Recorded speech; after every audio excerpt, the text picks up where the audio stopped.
네, 자리에 앉겠습니다. 네, 다시 한번 우리 앞뒤 양옆에 인사 나눕니다. 반갑습니다. 환영합니다. 축복합니다. 네, 주일에 다시 얼굴을 뵈니까 너무 반갑고요. 오늘 또 방문하신 분들, 함께 하시는 분들 정말 축복합니다. 컬럼버스 감리교회를 통해서 주시는 하나님의 은혜를 마음껏 누리고 돌아가시는 주일 되셨으면 좋겠습니다. 제 성경에는 사도행전 2장의 표제, 즉 제목이 이렇습니다. 성령이 임하시다. 다음 주일이 성령 강림 주일입니다. 교회는 교회만의 달력을 갖고 있는데요. 이 성령 강림 주일은 가장 긴 교회력이기도 합니다. 우리가 읽고 있는 사도행전에 기록된 대로 처음 예수 믿었던 사람들 위해 성령님이 임하시면서 교회가 시작이 되죠. 교회의 시작은 바로 성령 강림에서부터 시작이 됐기 때문에 교회와 성령은 뗄래야 뗄 수 없는 아주 중요한 본질입니다. 오늘 지난번 설교에 이어서 사도행전 2장을 통해 처음 교회에 성령이 강림하셨던 사건을 중심으로 다시 한번 메시지를 이어가도록 하겠습니다. 자, 오늘 본문을 다루기 전에 나누었던 메시지를 다시 한번 간단하게 정리를 해볼게요. 사도행전은요, 누가가 썼죠. 누가복음은 예수님의 죽으심과 부활로 끝나지만 사도행전은 예수님의 승천에서부터 시작이 됩니다. 이어진다는 얘기죠. 누가복음과 사도행전은 연속성을 가지고 기록이 되었는데요. 자, 그렇게 승천하시면서 사람들에게 말씀하세요. 성령이 오실 것이다. 근데 정말 예수님의 그 말씀을 믿고 성령을 기다렸던, 함께 기도하던 사람들 위해 성령님이 임하셨습니다. 이때 일어났던 가장 중요한 사건을 성경은 분명히 기록하고 있죠. 사도행전 2장 4절 말씀, 우리 스크린 보고 같이 한번 합독하겠습니다. 시작. 그들이 다 성령의 충만함을 받고 성령이 말하게 하심을 따라 다른 언어들로 말하기를 시작하니라. 아멘. 자, 제가 강조해드린 부분을 기억하세요. 성령이 말하게 하심을 따라. 자, 사도행전 2장은 성령이 사람들에게 임해서 그 사람들이 성령의 다스림과 인도하심을 받게 되면 나타나는 가장 실제적이고 중요한 변화를 우리에게 보여줍니다. 여러분, 사람이 술을 먹고 알코올에 의존하게 되면 그 알코올의 인도함을 받게 되죠. 근데 우리 그리스도인들은 술에 취해 살지 않고 성령에 충만해서 살아가게 되어 있습니다. 성령이 임하시면 성령이 말하게 하심에 따라 말하게 된다. 성경의 진리입니다. 3주 전에 제가 여러분과 나누었던 사도행전 두 번째 메시지의 핵심이 바로 이것이었죠. 저도 여러분도 항상 내가 어떤 말을 하고 있는지, 내 말이 어떤 영향을 주고 있는지를 잘 점검하셔야 됩니다. 조금만 살펴봐도요, 부부 사이에, 또 부모와 자녀 사이에, 또 교인들 안에, 세상 사람들과의 대화 속에서 우리가 하는 일상의 언어들에는 가시가 돋쳐 있을 때가 많고, 또 여러 가지 모가 나 있는 경우들이 꽤 있습니다. 이왕이면 예쁘게 말하며 살아야 합니다.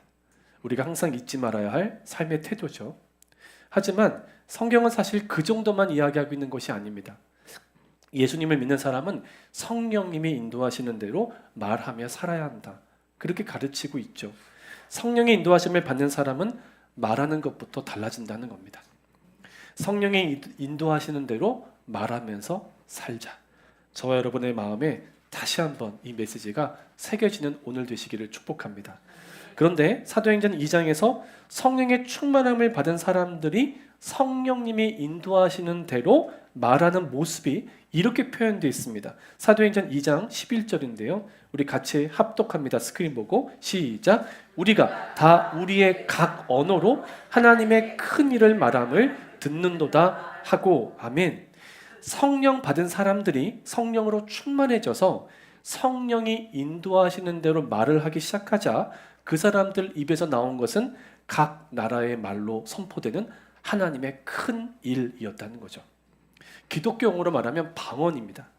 지난번 설교 때도 말씀드렸듯이 성령 받은 사람들이 했던 최초의 방언은 외국어였습니다. 그래서 한국교회 초기에는 특히 7, 80년대 성령운동이 일어났을 때는 중국어, 일본어, 여러 가지 영어 이런 방언들이 꽤 많이 교회 안에 나타났습니다. 여러분도 아마 기억하시는 분이 계실 거예요. 물론 외국어가 아닌 다른 형태의 방언도 고린도전서에 나옵니다. 보통 하늘의 언어 혹은 영적 언어라고 불리우는 이런 방언, 영적인 통역이 필요한 방언이죠. 그러나 다시 말씀드립니다. 성경의 방언이 외국어냐 아니면 영적인 하늘의 언어냐, 이걸 가지고 교회 안에서 논쟁할 필요는 없습니다. 물론 학자들은 이것을 가지고 논쟁할 수 있죠. 그러나 우리는 그럴 필요가 없습니다. 성경이 말하는 방언의 핵심을 우리가 알기 때문입니다. 성경이 말하는 방언의 가장 중요한 핵심은 성령이 말하게 하시는 대로 말했다. 여기에 있는 것이죠. 그리고 방언은 형태보다 그 내용이 훨씬 더 중요합니다. 그것이 어떤 내용이었느냐 하는 것이죠.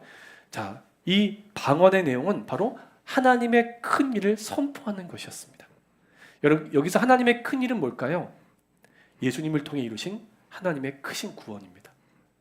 기독교의 핵심은 하나님이 예수님을 통해 이루신 일을 아는 데 있고 믿는 데 있습니다. 그래서 처음 교회가 성령을 받고 고백한 내용이 하나님이 예수님을 통해 이루신 그 일, 그 큰 일, 즉 구원에 관한 내용이었다는 것은 굉장히 중요한 것입니다. 제가 신학생 때 집에서 방언을 할 때가 있었거든요. 제가 부엌에서 방언을 하면 어머니가 마주 앉아서 통역을 했던 기억이 있습니다. 참 아름다운 모습 아닙니까? 아들이 방언하고 엄마가 통변하고 했던 기억이 있습니다. 어머니가 제 방언을 통역하실 때 그 내용이 지금도 기억이 납니다. 처음부터 끝까지 하나님을 높여 찬양하는 내용이었습니다. 어머니의 입술로부터 통역되어 나오던 그 방언이 찬양이었다는 거죠. 너무나 아름다운 찬양이었습니다. 외국어든 영적인 언어든 성령이 말하게 하시는 대로 말할 때 선포되는 건 뭐냐? 하나님의 크고 놀라운 구원하심이고, 또한 그 하나님의 크고 놀라운 구원하심에 응답하는, 반응하는 우리의 찬양과 감사라는 것이죠.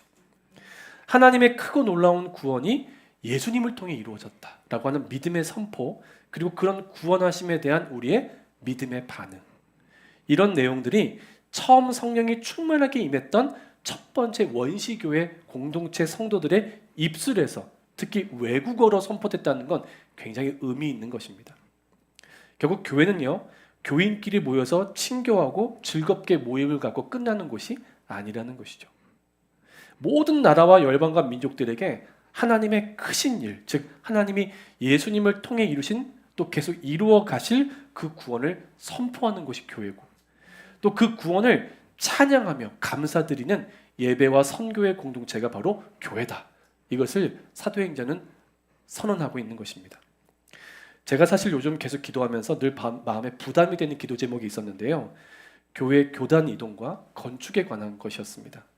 워낙 큰 주제들이죠. 그런데 기도하면 기도할수록 최근엔 하나님이 제 기도를 만지시고 변화시켜 주신다는 느낌을 받고 있습니다. 기도 제목은 같습니다. 조금 더 복음적인 교단으로 이동을 하게 해달라고 기도하게 되고, 또 우리 교회에 가장 적합한 건축을 꿈꾸고 이루게 해달라고 기도합니다. 그런데 그저 교단을 바꿔달라, 새로운 건물 세우게 해달라는 기도가 처음의 기도였다면 점점 기도가 바뀌어지고 있습니다. 오히려 우리 컬럼버스 감리교회가 온 세대가 함께 예배하며 선교하는 복된 공동체가 될 걸 믿고, 그 믿음으로 이 모든 일을 능히 이루실 하나님께 감사드리면서 기도하라는 마음을 주십니다. 그렇게 기도하다 보니까 자꾸만 저의 마음이 눈앞에 보이는 교단의 현실이나 혹은 우리의 어떤 건물이 아니라 하나님과 그분이 하시는 일을 주목하게 되는 것 같아요. 제가 앞으로도 여러분과 같이 기도하고 싶어요. 하나님을 바라보고 하나님이 하실 일을 믿음으로 꿈꾸며 함께 기도하기를 간절히 축원합니다. 내년이 우리 교회 창립 20주년이거든요. 요즘 교회를 위해 기도하면서 제 마음에 새겨주시는 꿈이 있는데, 온 세대가 함께 예배하며 선교하는 공동체입니다. 우리 컬럼버스 감리교회가 하나님 그분과 하나님의 크신 그 구원을 드러내며 또 선포하는 일에 쓰임받는 교회가 될 줄 믿고 함께 기도하는 저와 여러분 되기를 간절히 소망합니다. 이 작은 교회를 통해 하나님이 얼마나 크신 일을 이루실까 기대하는 마음이 우리 안에 일어났으면 좋겠습니다. 이번에 제주 아울리치에서 하나님이 주신 은혜가 참 크고 풍성했습니다. 2년 전에 전라도 아울리치도 너무나 즐거웠었는데 이번에 정말 업그레이드된 은혜가 있었습니다. 그래서 벌써 2년 후에 갈 부산 아울리치도 기대가 되는데요. 역시 하나님은 순종하는 자들에게 주시는 은혜를 미리 준비하시는 분이신 것 같습니다. 우리 팀이 제주 일정에서 마지막으로 방문한 곳이 법한감리교회였습니다. 아까 화면에 보셨듯이 제주 서귀포 쪽에 있는 법한이라는 작은 동네에 있는 교회였습니다. 여기가 제주도에서도 아주 전통 있는 위치에 있는 동네였고 해녀들이 많이 나오는 해녀 학교가 있는 곳이었고 우상도 많은 동네였습니다.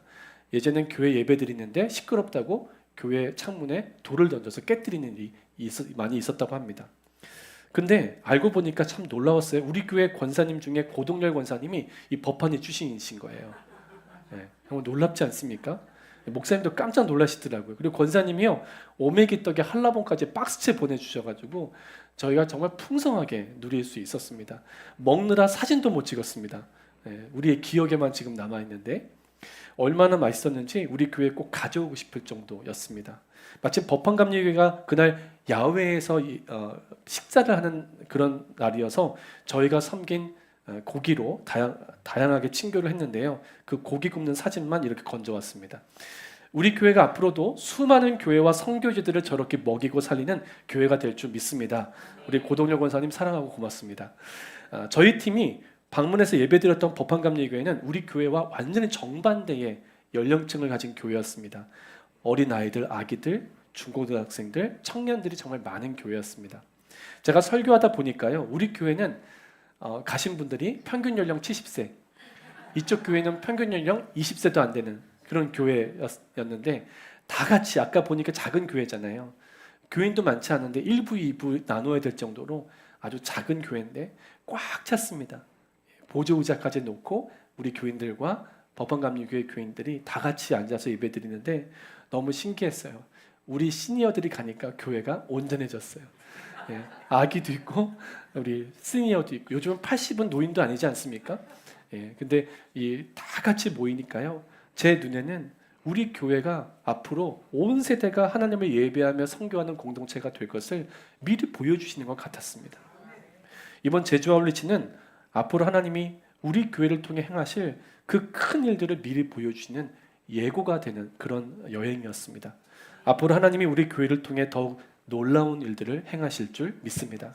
저도 여러분도 하나님이 행하시는 그 큰 일을 주목하고 행하신 그 일을 찬양하며 살아가게 되기를 소망합니다. 그런데 사도행전 2장 12절과 13절을 읽어보면 이 첫 교회의 부흥을 보았던 사람들의 반응이 다양합니다. 놀라고 당황하는 분들도 있었고 또 조롱하고 비웃는 사람도 있었습니다. 똑같은 복음 앞에 반응은 다른 것이죠. 대낮부터 술에 취해서 주정을 부린다고 생각하는 분들도 있었습니다. 여러분도 처음에 교회 다니실 때 방언하는 사람 무서웠죠. 랄랄랄랄라 막 이렇게 초기에 방언을 하면 그게 두려워서 막 도망가기도 하고 이제 그런 교인들도 있는데요. 이 초기 교회를 보았던 유대인들도 대낮부터 술에 취했구나라고 생각했던 것 같습니다.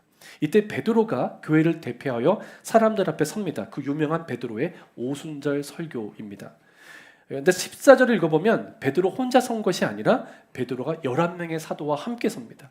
베드로 개인의 신앙 고백이 아니라 11사도, 12사도의 동일한 신앙 고백이었고 또 교회의 신앙 고백이었다는 이야기입니다. 베드로 사도는 너희들 술 취했다, 주정한다 라고 놀리는 사람들에게 우리는 술 취한 것이 아니다. 그렇게 이야기를 하기 시작합니다. 베드로의 표현대로 그때는 유대인 시간으로 제3시, 즉 오전 9시였고 오전 9시는 유대인들의 기도 시간이었을 뿐더러 아침 식사 이전이었기 때문에 술 먹고 취할 시간은 아니었던 것이죠. 베드로 사도는 오순절에 성령이 충만하게 임하신 사건은 우연이 아니라 하나님의 말씀의 성취다라고 선포하기 시작합니다. 요엘이라고 하는 구약의 선지자가 예언했던 대로 성령의 모든 세대에 모든 사람에게 차별 없이 임했다고 선언한 것이죠. 또한 유대인들이 그토록 존경하는 다윗, 그가 시편에서 주님이라고 고백한 사람이 바로 우리가 만난 예수 그리스도이시며 그분은 부활하셨다라고 선언합니다. 지금 베드로의 오순절 설교는 성경을 관통하고 있습니다.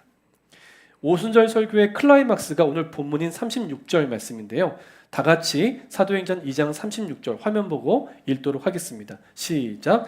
그런즉 이스라엘 온 집은 확실히 알지니 너희가 십자가에 못 박은 이 예수를 하나님이 주와 그리스도가 되게 하셨느니라 하니라. 아멘입니다. 너희들은 예수님을 십자가에 못 박았다. 하지만 하나님은 그 예수님을 주와 그리스도가 되게 하셨다. 너무나 확실하고 담대하고 분명한 초대교회의 신앙 고백이죠. 놀라운 일입니다. 가방끈도 짧고 겁쟁이였던 베드로 아닙니까? 그 성질만 급했던 베드로가, 무식했던 베드로가 성령에 충만해지자 놀라운 변화를 겪습니다. 예수님은 우리를 죄와 사망의 권세에서 건져내신 그리스도시라고. 또한 우리를 건져내 놓고 떠나신 분이 아니라 평생 우리 인생의 주인이 되어주신 우리의 주님이시라고. 예수님을 향한 분명한 믿음의 고백을 교회 역사상 처음으로 모든 세상 앞에서 선포한 사건이 바로 오늘 본문입니다. 성령이 충만하게 베드로에게 임하자 베드로의 눈이 열립니다. 성경 보는 눈이 열립니다. 사랑하는 여러분, 여러분에게 성령님이 임하시고 인도하셔서 성경 보는 눈이 열리시기를 축복합니다. 성경에 기록된 그 메시아가 바로 예수 그리스도이시다. 이제는 너무나 분명하게 믿게 된 것이고요. 그 믿음을 부끄러워하지 않고 두려워하지 않고 담대하게 선포하게 되었습니다. 여러분, 성령은 진리의 영이세요. 그래서 성령은 항상 우리를 참 진리이신 예수님께로 인도해 가고 계십니다. 성령 충만은 예수 충만입니다. 성령이 교회에 충만하게 임했을 때 터져나왔던 건 방언만이 아니라는 것이죠. 베드로를 시작으로 온 교회로부터 터져나왔던 믿음의 고백, 바로 예수님이 주와 그리스도이시다라고 하는 믿음의 선포였다는 걸 주목하셔야 합니다. 그리고 예수님을 주와 그리스도로 믿는 믿음이 선포됐을 때 교회는 세상을 변화시켜가기 시작했습니다. 41절을 읽어보면 베드로의 복음 설교를 듣고 회심한 사람들이 무려 3,000명이었습니다. 영적으로 말하면 사람들을 묶고 있었던 의심과 불신의 영이, 그 어둠의 결박이 완전히 사라진 것이죠. 여러분 기억하십시오. 지금도 이 일은 일어나고 있습니다. 교회와 성도들이 영적인 능력을 잃어버린 이유는 진리가 능력이 없어서가 아닙니다. 우리가 진리를 믿는 믿음을 잃어버렸기 때문입니다. 이번에 한국 방문했을 때 한 목사님이 교인 가운데 웃지 못할 일을 겪고 계신 분에 대한 이야기를 하셨습니다. 권사님이신데 이 권사님이 욕을 참 많이 하신대요. 참 곤란한 경우입니다. 권사님이 자꾸 욕을 하면 은혜가 되겠습니까? 권면도 해보고 여러 가지 시도도 해봤지만 이 욕이 습관이었던 모양입니다. 근데 한 번은 목사님이 설교를 하시다가 이 입술에 대한, 말에 대한, 언어에 대한 설교여서 그랬는지 이젠 우리 입술에서 욕만은 완전히 떼어냅시다 라고 선포하셨다고 합니다. 그랬더니 그 권사님이 제일 맨 앞에서 아멘 하고 외치시더래요. 우픈 이야기죠. 가장 욕을 많이 하는 권사님이 아멘 했다는 거예요. 믿는다고 말은 하는데 진짜 믿는 게 아닌 거예요. 정말 예수님이 나의 주님이시면, 정말 나를 죄와 죽음에서 건져내 주신 그리스도라고 믿는다면 그렇게 살 수 없는 거죠. 정말 예수님이 나를 죄와 죽음의 권세로부터 건져내셔서 하나님의 자녀로 살게 하셨음을 믿는다면 우리의 언어와 행실은 바뀌어야 마땅합니다. 이젠 내가 내 인생의 주인이 아니지 않습니까? 여러분 아멘이시죠? 예수님이 내 유일한 주님이시지 않습니까? 그럼 어떻게 내 마음대로 살겠냐 말입니다. 사랑하는 여러분, 확신하건대 저와 여러분이 이 시간 예수님을 주와 그리스도로 믿는 믿음을 온전히 회복하고 분명하게 선포할 때 여러분을 억누르고 있는 어둠의 영들이 완전히 물러가게 될 줄 믿습니다. 여러분과 제가 세상을 향해 믿음을 선포할 때 사람들을 결박하고 있었던 악한 영들이 떠나가게 될 줄 믿습니다. 그래서 이 시간 믿음으로 선포하고 싶습니다. 여러분 아멘으로 한번 받아보시길 바랍니다. 이 시간 우리의 주와 그리스도 되신 예수님의 이름으로만 명령하며 기도하노니 내 몸과 마음, 특히 뇌와 척추, 장기, 관절, 근육, 신경, 모든 조직 곳곳에 숨겨져 있는 질병의 뿌리들, 또한 지긋지긋한 영적인 시험, 낙심, 우울증, 불면증, 불안장애, 공황장애, 미움, 오해, 상처, 그것이 얼마나 오랫동안 내 정신과 마음을 붙잡고 있었던 간에 상관없이, 그것이 얼마나 강한 결박인가에 상관없이 어떤 강력한 권세와 힘이라도 이 시간 예수님이 나를 죄와 사망의 권세에서 완전히 건져주신 나의 그리스도시요 나의 유일한 주인이시다, 이 믿음을 선포하는 나에게서 완전히 떠나갈지어다. 떠나갈지어다. 사랑하는 여러분, 그냥 사람들이 좋아서만 교회에 올 수도 있습니다. 심지어 예배 끝나고 밥 먹는 게 좋아서도 교회에 오실 수 있습니다. 오셔도 됩니다. 교회 울타리는 낮아야 합니다. 성경도 모르겠고 나 예수 잘 모르겠다, 교회 오기만 해도 졸린다, 그러셔도 오셔도 됩니다. 하지만 평생 거기에 머무르시면 안 됩니다. 성경을 읽으십시오. 배우십시오. 예수님을 알게 될 것이고 온전히 믿게 될 것입니다. 여러분이 콜럼버스 감리교에 오신 건 우연이 아니라 기회입니다.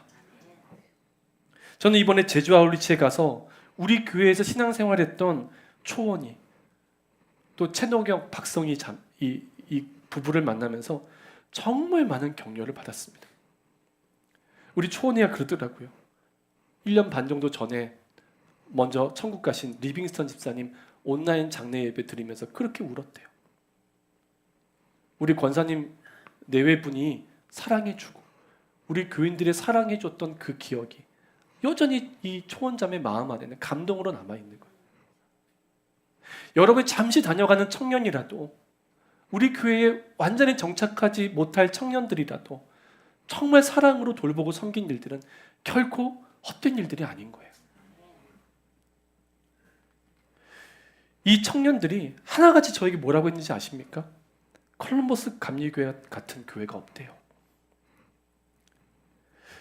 한 달만 있었든 수십 년 있었든 간에 우리 모두가 하나님이 주시는 인생의 기회를 이 교회에서 누리고 있다는 사실을 잊지 말아야 합니다. 우리 교회 교인이 되셨다면 이제는 시스템이나 조직이나 건물이나 사람이 아니라, 심지어 목사도 아니라 예수님을 찾으시길 바랍니다. 그리고 예수님을 알아가시길 바랍니다. 그리고 예수님 믿는 믿음을 발견하십시오. 더 이상 영적으로 방황하지 마세요. 우리 교회에서 그 믿음을 끝까지 함께 지키는 은혜를 누리시길 바랍니다. 성령님은 지금도 이 순간에도 저와 여러분을 진리이신 예수님께로 인도하고 계세요. 성령님과 함께하면 저와 여러분은 반드시 이 고백을 하게 됩니다. 예수님은 나의 주님이시요 그리스도이시다. 이 믿음의 선포를 이 시간 회복하십시오. 나 자신께 외치시고 교회와 가정, 그리고 세상에서, 직장에서 선포하며 살아가시기를 축복합니다. 이번 제주 아울리치 팀이 훈련받을 때 함께 보았던 영상 가운데 제주 CTS에서 제작했던 다큐멘터리가 하나 있었는데요. 제목이 경애도 예수 미드쿠다. 우리 고동열 권사님 무슨 뜻인지 아실 거예요. 화면에 보여드립니다. 경애도는 그래도, 그렇지만, 그럼에도 불구하고, 제주 방언입니다. 예수 미드쿠다는 예수님을 믿겠습니다 라는 뜻이에요. 제주 선교 초기에 목숨을 걸고 예수 믿은 제주 도민들의 마음과 입술에서 선포되었던 신앙 고백입니다. 그럼에도 불구하고 나는 예수님을 믿을 것입니다. 제주도에서 예수님 믿으면 유산도 상속받을 수 없대요. 그래도 주와 그리스도이신 예수님을 믿는 믿음을 버리기는커녕 오히려 입술로 선포하고 살았던 믿음의 선조들이 제주도 교회에 불꽃이 되고 싹이 되었던 것이죠. 경애도 미드쿠다. 이 귀한 믿음의 고백을 우리 교인들도 제주도에서 마음에 담고 돌아왔습니다. 지금 여러분을 억누르고 있는, 여러분을 묶으려 하는 악한 영의 어두운 결박과 눌림을 이길 수 있는 능력은 여러분 자신에게 없습니다. 오직 예수님을 주와 그리스도로 믿는 믿음에만 능력이 있습니다. 오직 예수님만이 나의 주인이시오 구원자이십니다. 매일매일 사단 앞에서, 험한 세상 한복판에서, 가정과 교회에서, 때론 선교지에서 날마다 고백하십시오. 선포하십시오. 그렇게 여러분 살아가는 진짜 믿음의 사람으로 이 시간 서시기를 주의 이름으로 축원합니다. 함께 이 시간 찬양했으면 좋겠는데요. 우리 지존하신 주님 이름 앞에 이 찬양의 고백을 올려드리고 우리 성찬 받도록 하겠습니다.